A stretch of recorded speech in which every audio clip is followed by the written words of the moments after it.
ఈ వీడియో వచ్చేసి మనకి ఇది కరీంనగర్లోని ఫుడ్ ప్యారిస్ అండి.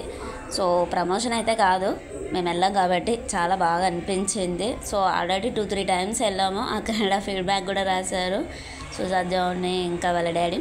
చాలా చాలా బాగుంటుందండి. టేస్ట్ వచ్చేసి మనకి పార్సల్ ఫెసిలిటీ కూడా ఉంది. వెజ్ నాన్ వెజ్ రెండు ఉన్నాయి. సో మనం వెజ్ ప్రియులం కాబట్టి ఇంకా వెజ్ తీసుకుంటాము. సో టేస్ట్ మాత్రం చాలా బాగుంటుందండి. ఫ్రెండ్స్ బాయ్, ఉందాం ఇంకా మళ్ళీ మరిన్ని విషయాలతోటి కలుద్దాం. ఛానల్ని సబ్స్క్రైబ్ చేసుకోండి, పక్కనే ఉన్న బెల్ ఐకాన్ని ప్రెస్ చేయండి. మేము పెట్టేటువంటి వీడియోస్ మీకు నోటిఫికేషన్ రూపంలో వస్తాయి. Friends bye.